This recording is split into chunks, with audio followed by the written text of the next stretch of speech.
আল্লাহর হাবিব বলেন, সন্দেহযুক্ত বিষয়ের মধ্যে যারা পতিত হয়ে যায় সেই লোকের উদাহরণ ওই রাখালের মতো, যে রাখাল একটা সংরক্ষিত জমিনের পাশে তার ছাগলগুলো চড়ানোর জন্য যায়। আল্লাহ রসুল বলেন, ইউশিকু আইয়ুয়াকিয়াহু, সম্ভাবনা আছে ওই লোকটা ওই জমিনের দানের মধ্যে তার গরু চলে যেতে পারে। নবীজি বলেন, শুনে রাখো সাহাবীরা আমার, যে লোকটা সন্দেহযুক্ত বিষয়ের মধ্যে পতিত হয়ে যায় ওই লোকের মাধ্যমে হারাম কাজ করাও সম্ভব হয়ে যায়। আল্লাহর হাবিব বলেন, শুনে রাখো, আলা ওয়া ইন্না লিকুল্লি মালিকিন হিমা, আলা ওয়া ইন্না হিমাল্লাহি মাহারিমুহু। আল্লাহর নবীজি বলেন, শুনে রাখো, প্রত্যেক রাজা বাদশাহীর সংরক্ষিত এলাকা আছে। আলা ওয়া ইন্না হিমাল্লাহি মাহারিমুহু। আপনার নবী আমার নবী বলেন, শুনে রাখো, আলা ওয়া ইন্না হিমাল্লাহি মাহারিমুহু। আল্লাহর সংরক্ষিত জমিন হচ্ছে, আল্লাহর সংরক্ষিত বিষয় হচ্ছে যে সমস্ত বিষয় থেকে আল্লাহ পাক মানুষকে বারণ করেছেন, যেগুলো হারাম করেছেন, সেই বিষয়গুলো, সেই জিনিসগুলোই হচ্ছে আল্লাহর নিষিদ্ধ এলাকা। এখানে প্রবেশ করতে পারবা না। এর মানে হলো বাদশা যে এলাকায় কাউকে প্রবেশ করতে দেয় না, নয়ান্সি লেখা আছে প্রবেশাধিক প্রবেশ নিষিদ্ধ লেখা আছে, এই জায়গায় যদি কেউ প্রবেশ করতে চায় তবে যথাযথ কর্তৃপক্ষ এই লোকটার প্রবেশের কারণে তাকে শাস্তির আওতায় নিয়ে যাওয়া হয়। আল্লাহর রাসূল বলেন, আল্লাহ যে সমস্ত বিষয় থেকে মানুষকে বারণ করেছেন, যে সমস্ত বিষয়গুলো হারাম করেছেন, ওই বিষয়গুলোর মধ্যে যদি কেউ পতিত হয়ে যায়, আল্লাহর রাসূল বলেন, শুনে রাখো, ওই মানুষটাকেও আল্লাহ তাআলার শাস্তির আওতাভুক্ত হতে হবে। নাউজুবিল্লাহ। الذين يأكلون الربا لا يقومون إلا كما يقوم الذي يتخبطه الشيطان من المس ذلك بأنهم قالوا إنما البيع مثل الربا وأحل الله البيع وحرم الربا فمن جاءه موعظة من ربه فانتهى فله ما سلف وأمره إلى الله ومن عاد فأولئك أصحاب النار هم فيها خالدون. وقال رسول الله صلى الله عليه وسلم وإن العبد ليقذف اللقمة الحرام في جوفه ما يتقبل منه عمل 40 يوما وأيما امرئ نبت لحمه بالسحت أو الربا فالنار أولى به أو كما قال عليه الصلاة والسلام.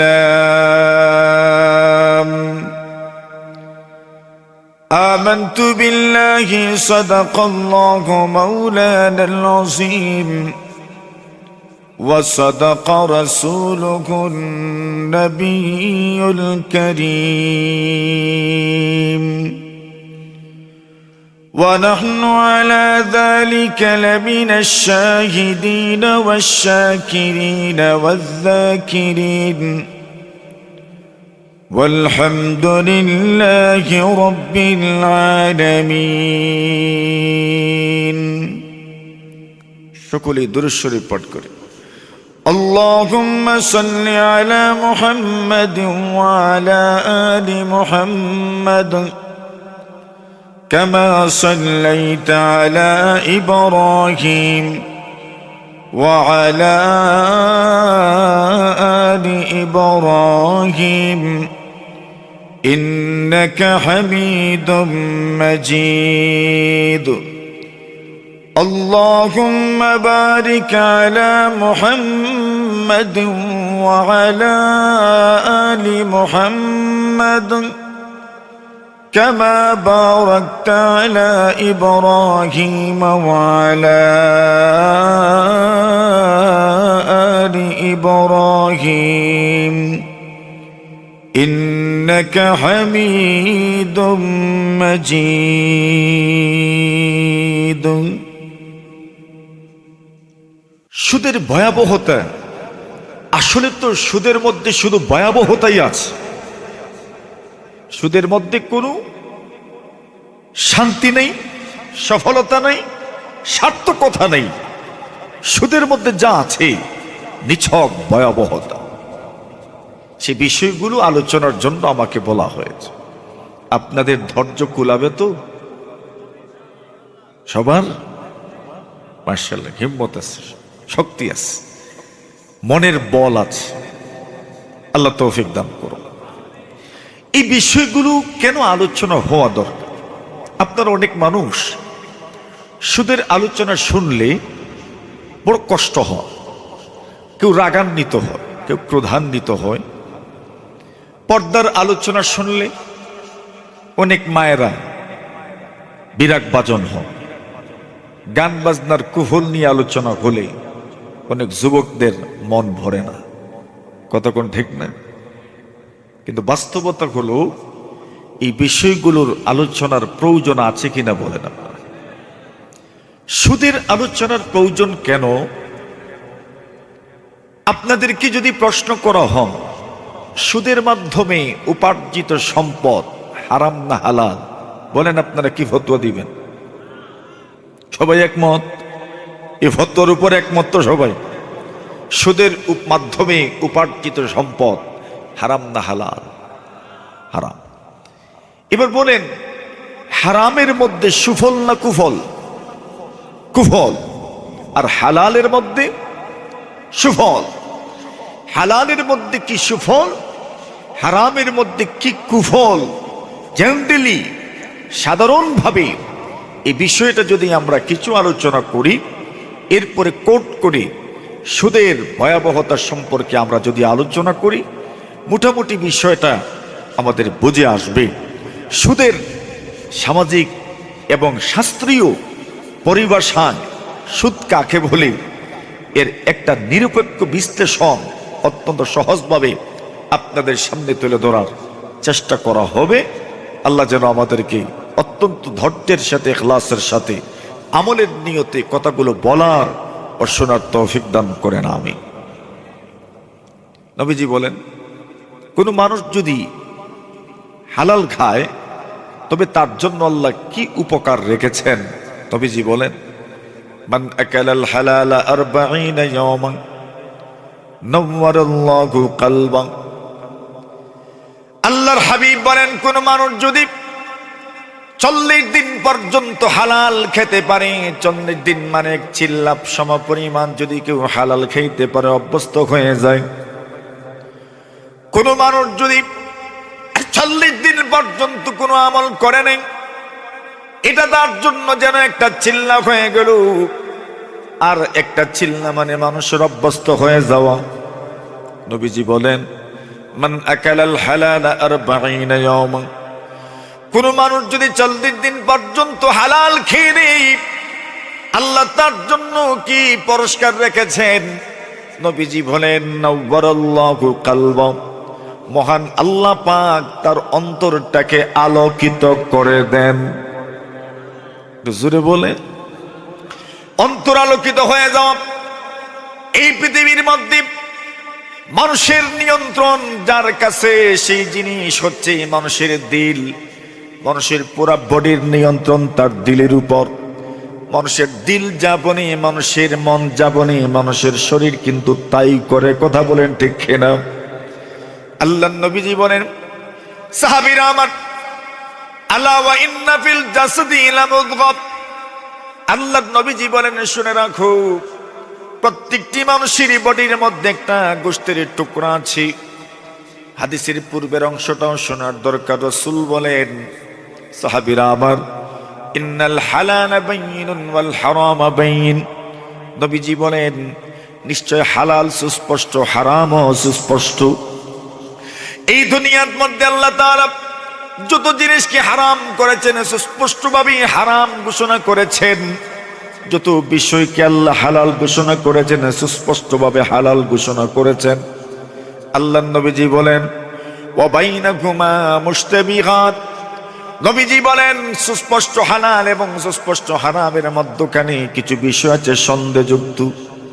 নবীজি বলেন ফামানিত্তাকাশ শুবহাত ফাকাদ ইস্তাবরা লিদীনিহি ওয়া ইরদিহি, আল্লাহর নবীজি বলেন শুধু শুধু হারাম থেকে বেঁচে যাওয়ার নাম দিনদারি নয়। নবীজি বলেন কোন মানুষ যদি সন্দেহযুক্ত বিষয় থেকেও নিজেকে বাঁচায় রাখতে পারে, মুহাম্মদুর রাসূলুল্লাহ সাল্লাল্লাহু আলাইহি ওয়াসাল্লাম বলেন ওই লোকটা যেন তার ইজ্জত বাঁচালো, তার সম্মান বাঁচাইলো, ওই লোকটা যেন তার দিনদারি বাঁচাইলো। সুবহানাল্লাহ।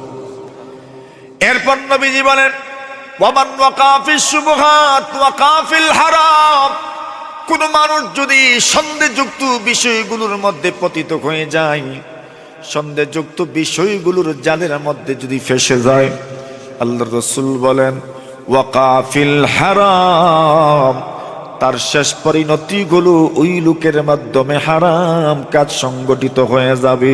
ঠিক না? যেই লোক সন্দেহযুক্ত বিষয়গুলো করতে করতে অভ্যস্ত হয়ে যায়, ওই লোকের মাধ্যমে হারাম কাজগুলো সহজ হয়ে যায়। আল্লাহর হাবিব বলেন কারাইন ইয়ারা হাওলাল হিমা, আল্লাহর হাবিব বলেন উদাহরণ দিয়ে বুঝাইলেন ওই রাখালের মতো, যে রাখাল তার গরু এবং ছাগল উটগুলো কোন মানুষের সংরক্ষিত এলাকার আশেপাশে নিয়ে রাখার জন্য গেল, চড়ানোর জন্য গেল, ঘাস খাওয়ানোর জন্য গেল। মনে করেন একজন মানুষ জমিনে দান লাগায় রাখছে, এর চতুর্দিকে উন্মুক্ত জমিন আছে, উন্মুক্ত জায়গা আছে, যেই জায়গার মধ্যে ঘাস আছে। এবার কোন মানুষ যদি এই সংরক্ষিত দান লাগানো জমিন, যে দানের চতুর্দিকে বেড়া আছে, সেই বেড়া দেওয়া দানের জমিনের চতুর্পার্শ্বে যে উন্মুক্ত জমিন আছে, ওই জমিনের মধ্যে যদি কেউ গরু এবং ছাগল বা উট বা মহিষ ছড়ায়, তাহলে বলেন না কোন গরু বা উট বা মহিষ ওই সংরক্ষিত দানের জমিনে মুখ দেওয়ার সম্ভাবনা আছে না নাই? আল্লাহর হাবিব বলেন সন্দেহযুক্ত বিষয়ের মধ্যে যারা পতিত হয়ে যায়, সেই লোকের উদাহরণ ওই রাখালের মতো, যে রাখাল একটা সংরক্ষিত জমিনের পাশে তার ছাগলগুলো চড়ানোর জন্য যায়। আল্লাহর রাসূল বলেন ইউশিকু আইয়ুয়াকিহু, সম্ভাবনা আছে ওই লোকটা ওই জমিনের দানের মধ্যে তার গরু চলে যেতে পারে। নবীজি বলেন শুনে রাখো সাহাবীরা আমার, যে লোকটা সন্দেহযুক্ত বিষয়ের মধ্যে পতিত হয়ে যায়, ওই লোকের মাধ্যমে হারাম কাজ করাও সম্ভব হয়ে যায়। আল্লাহর হাবিব বলেন শুনে রাখো আলা ওয়া ইন্না লিকুল্লি মালিকিন হিমা, আলা ওয়া ইন্না হিমাল্লাহি মাহারিমুহু, আল্লাহর নবীজি বলেন শুনে রাখো প্রত্যেক রাজা বাদশাহীর সংরক্ষিত এলাকা আছে। আলা ওয়া ইন্না হিমাল্লাহি মাহারিমুহু, আপনার নবী আমার নবী বলেন শুনে রাখো আলা ওয়া ইন্না হিমাল্লাহি মাহারিমুহু, আল্লাহর সংরক্ষিত জমিন হচ্ছে, আল্লাহর সংরক্ষিত বিষয় হচ্ছে যে সমস্ত বিষয় থেকে আল্লাহ পাক মানুষকে বারণ করেছেন, যেগুলো হারাম করেছেন, সেই বিষয়গুলো সেই জিনিসগুলোই হচ্ছে আল্লাহর নিষিদ্ধ এলাকা। এখানে প্রবেশ করতে পারবা না, এর মানে হলো বাদশা যে এলাকায় কাউকে প্রবেশ করতে দেয় না, নয়ান্সি লেখা আছে প্রবেশাধিক প্রবেশ নিষিদ্ধ লেখা আছে, এই জায়গায় যদি কেউ প্রবেশ করতে চায় তবে যথাযথ কর্তৃপক্ষ এই লোকটার প্রবেশের কারণে তাকে শাস্তির আওতায় নিয়ে যাওয়া হয়। আল্লাহর রাসূল বলেন আল্লাহ যে সমস্ত বিষয় থেকে মানুষকে বারণ করেছেন, যে সমস্ত বিষয়গুলো হারাম করেছেন, ওই বিষয়গুলোর মধ্যে যদি কেউ পতিত হয়ে যায়, আল্লাহর রাসূল বলেন শুনে রাখো, ওই মানুষটাকেও আল্লাহ তাআলার শাস্তির আওতাভুক্ত হতে হবে। নাউজুবিল্লাহ। এইবার নবীজি বলেন আলা ওয়া ইন্না ফিল জাসাদি লামুদগা ইযা সালুহাত সালুহাল জাসাদু কুল্লুহু ওয়া ইযা ফাসাদাত ফাসাদাল জাসাদু কুল্লুহু। নবীজি বলেন শুনে রাখো, মানুষের শরীরের মধ্যে একটা গোশতের টুকরা আছে। ওই গোশতের টুকরা যদি সঠিক পথে পরিচালিত হয়, তবে তার পুরাটা বডি কিন্তু সঠিক পথে পরিচালিত হবে। আর ওই গোশতের টুকরার মধ্যে যদি পছন্দ রে যায়, নবীজি বলেন তবে তার পুরাটা শরীরের মধ্যে পছন্দ হবে। সাহাবীরা প্রশ্ন করার আগেই নবীজি পরিষ্কার করে দিলেন ওই গোশতের টুকরার নাম হচ্ছে আলা ওয়াহিয়াল কলব। ওই গোশতের টুকরার নাম হচ্ছে মানুষের দিল। সুবহানাল্লাহ। দিল বুঝেন না আপনারা? দিল মানে হৃদয়, মানুষের অন্তর। এই অন্তরটা হচ্ছে সেই গোশতের টুকরা। এই অন্তর যদি ভালো হয়, সুন্দর হয়, অন্তর যদি স্বচ্ছ হয়, ফ্রেশ হয়, তার পুরোটা বডি আল্লাহর পথে পরিচালিত হবে, ঠিক কিনা? আর যদি অন্তরে বেশকম থাকে, তবে এই মানুষ সঠিক পথে চলবে, এটার কোনো রাস্তা নাই, এটার কোনো সুযোগও নাই। এজন্য এই মানুষের দিল মানুষের শরীরের জন্য রাজধানী। আল্লাহর বান্দা কত সুন্দর করে বলেছেন, সালহাতু সঙ্গে বুদি দিল খারাস আজ মোরা এক জামানে খাকে বাস। আল্লাহর বান্দা বলেন কি হয়ে গেল আমার? সালহাতু সঙ্গে বুদি দিল খারাস। আল্লাহর বান্দা বলেন আল্লাহর জমিনে বৃষ্টি হয়, বৃষ্টি হওয়ার পরে তো জমিনের মধ্যে ঘাস উৎপাদিত হয়। কত কয়েকদিন আগে বৃষ্টি শুরু হলো, যে জমিনের মধ্যে ঘাস ছিল না, সেই জমিনের মধ্যে ঘাস উৎপাদিত হয়েছে, নতুন করে ঘাস গজাইছে। কিন্তু আল্লাহর বান্দা বলেন কি হয়ে গেল? কত দিন থেকে বৃষ্টি হয়, ফসল তো ধরে না, ফল তো ধরে না, ঘাসও উৎপাদিত হয় না, উদ্ভিদ জন্মায় না। আল্লাহর বান্দা জবাব দিলেন কেমনে জন্মাবে, কেমনে জন্মাবে? বছর বছর বৃষ্টি হয়, জমিনের মধ্যে তো ফসল হয়, কিন্তু পাথরের মধ্যে সারা বছর বৃষ্টি হলেও পাথরের মধ্যে কোনো সবুজ গাছ উৎপাদিত হয় না, ঠিক কিনা? আল্লাহর বান্দি জন্য বলেন এর আল্লাহর ওয়ালি দরবাগারা কি সুয়াদ সর সবজে সাং আজ মোরা। আল্লাহর বান্দা বলেন তুমি মনে রাখো, যদি তুমি এই দুনিয়াতে কিছু দিতে চাও, দুনিয়ার মানুষকে কিছু দিতে চাও, আল্লাহর বান্দা বলেন তুমি মাটির মতো হয়ে যাও, খাক সুতা গুলবরু রঙ রং। মাটি হয়ে যাও, দেখবা মাটির থেকে যত রঙের ফসল হয়, যত রঙের ফল হয়, তুমি মাটির মতো হয়ে দেখো না, আল্লাহ তাআলা তোমার মধ্যে এত সুন্দর সুন্দর গুণের সমাহার ঘটায়া দিবেন, সারা পৃথিবীর মানুষ আপনার মাধ্যমে উপকৃত হবে, ঠিক কিনা? কিন্তু পাথর দিলের মানুষ যদি হও, তবে তোমার মাধ্যমে সমাজের কেউ উপকৃত হবে না। নবীজি বলছেন যদি কোনো মানুষ হালাল খায়, তার প্রথম লাভটা হচ্ছে নব্বরাল্লাহু কালবা, আল্লাহ তার অন্তরটাকে আলোকিত করে দিবেন। সুবহানাল্লাহ। 2 নম্বর বলেন ওয়াজরা ইয়ানাবিয়াল হিকমাতি মিন কলবিহি আলা লিসানি। আল্লাহর হাবিব বলেন যে মানুষ 40 দিন পর্যন্ত হালালে অভ্যস্ত হয়ে যাবে, রাসূল বলেন আল্লাহ তাআলা তার জবানটা জ্ঞান বিজ্ঞান হিকমত ইলম মারিফতের ঝর্ণা দ্বারা বানায় দিবেন। নদী দিয়ে ঝর্ণা দিয়ে যেমন ভাবে পানি প্রবাহিত হয়, আল্লাহর রাসূল বলছেন ওই মানুষের অন্তরটা পরিষ্কার হয়ে যাওয়ার কারণে আল্লাহ তার জবান থেকে ইলম মারিফতের কথা বের করবেন। সুবহানাল্লাহ। 3 নম্বরে নবীজি বলেন মান আকালা তাইয়্যিবা ওয়া আমিলা ফি সুন্নতি ওয়া আমিরান নাসু বাওয়াইকাহু দাখালাল জান্নাহ। আল্লাহর রাসূল বলেন কোন মানুষ যদি আমার সুন্নতের উপর আমল করনেওয়ালা হয়ে যায়, কোন মানুষ যদি এমন ভাবে জীবন যাপন করে যে সমাজের মানুষ তার অনিষ্ট থেকে নিরাপদ থাকে, তার জবানের মাধ্যমে কাউকে কষ্ট দেয় না, তার হাতের মাধ্যমে কাউকে কষ্ট দেয় না, তার ব্রেইনের মাধ্যমে, তার জ্ঞানের মাধ্যমে, তার বুদ্ধি বিবেকের মাধ্যমে কাউকে কষ্ট দিল না। তার সম্পদের কারণে, ক্ষমতার অপব্যবহার করে অথবা ইলমের কারণে কোনো মানুষকে কষ্ট দিল না। আল্লাহর নবীজি বলছেন ওয়াকানা তাইয়্যিবা, এবং সে হালাল খাইতে যদি অভ্যস্ত হয়ে যায়, রাসূল বলেন দাখালাল জান্নাহ, মারা যাবে আর মহান আল্লাহর জান্নাতের মেহমান হয়ে যাবে।